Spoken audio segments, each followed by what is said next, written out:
नमस्कार दोस्तों, मैं हूं किशोर और आपको थंबनेल देखकर ये तो पता चल ही गया होगा कि आज की इस वीडियो में हम किस टॉपिक को छेड़ने वाले हैं।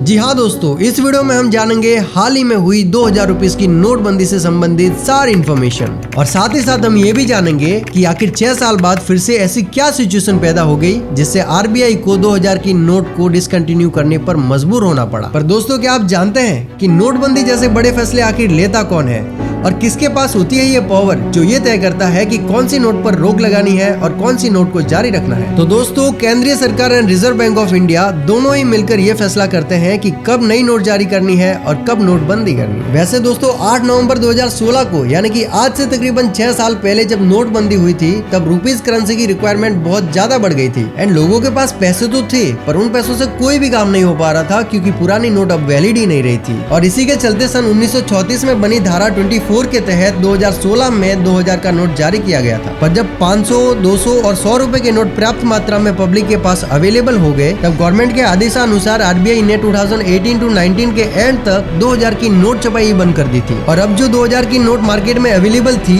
वही आज तक इधर से उधर घूमी जा रही थी। पर 2019 के बाद 2000 की नई नोटों को प्रिंट ही नहीं किया गया था। लेकिन दोस्तों, ये हाल ही में हुई 2000 रुपए की नोटबंदी ना होकर एक तरह का मनी रिप्लेसमेंट है क्योंकि ये 2016 में हो चुकी नोटबंदी से पूरी तरह से अलग है क्योंकि उस समय की सिचुएशन पूरी तरह से अलग थी और पीएम मोदी जी ने 8 नवंबर की रात को ही अनाउंसमेंट कर दिया था कि रात के 12 बजे के बाद 500 और 1000 की नोट लीगल टेंडर नहीं रहेंगी। मतलब कि आप 500 और 1000 की नोट से कुछ भी नहीं खरीद सकते थे। और दोस्तों, आपको तो पता ही होगा कि कैसे हमने ऐसी सिचुएशन से निकलने और अपने पुराने नोट देकर नए नोट लेने के लिए कितनी लंबी लंबी लाइनों में खड़े रहने के लिए मजबूर हो गए थे। पर इस बार ऐसा नहीं है और 2000 की नोट अभी भी लीगल टेंडर है। मतलब कि आप 2000 की नोट से कुछ भी खरीद पाएंगे और कहीं पर भी आपका काम रुकेगा नहीं। लेकिन अब अगर आप बैंक से या एटीएम से पैसे निकालोगे तो वहां से आपको 2000 की नोट नहीं मिलेगी। और गवर्नमेंट एंड आरबीआई के निर्देशानुसार आपके पास 2000 की नोट के रूप में जितने भी रुपए हैं उन्हें आपको 4 महीने के अंदर अंदर एक्सचेंज कराना होगा। मतलब कि 23 मई से 30 सितंबर तक आप कभी भी किसी भी बैंक में जाकर अपना पैसा एक्सचेंज करवा सकते हैं, चाहे उस बैंक में आपका खाता है या नहीं। आप किसी भी नियर बैंक ब्रांच से अपनी 2000 की नोटों को एक्सचेंज करवा सकते हैं। एक बार में 20,000 तक एक्सचेंज करवा सकते हैं।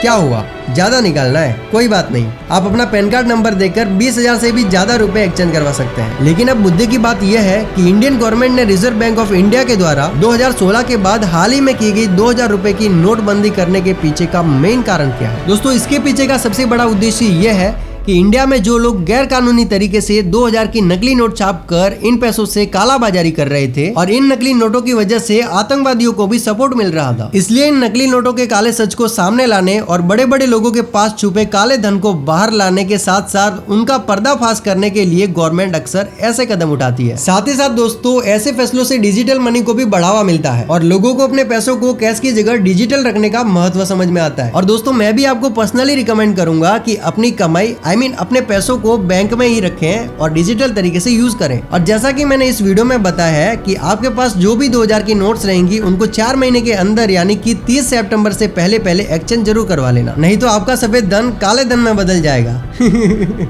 दोस्तों, मजाक कर रहा हूँ। 30 सितंबर के बाद आरबीआई क्या रूल्स निकालती है वो तो 30 सितंबर के बाद ही पता चलेगा। तो दोस्तों, आई होप कि नोटबंदी से जुड़ी ये सारी इन्फॉर्मेशन आपके लिए हेल्पफुल रहेगी और आप इस वीडियो को लाइक एंड शेयर करके साथ ही साथ हमारे चैनल को भी सब्सक्राइब कर दोगे तो ये मेरे लिए भी काफी हेल्पफुल रहेगा। और दोस्तों, कमेंट करके जरूर बताइएगा कि इस नोटबंदी के बारे में आपका क्या विचार है। अब मैं मिलता हूँ आपसे नेक्स्ट वीडियो में एक इंटरेस्टिंग टॉपिक के साथ। तब तक के लिए कीप वॉचिंग, कीप सपोर्टिंग। धन्यवाद।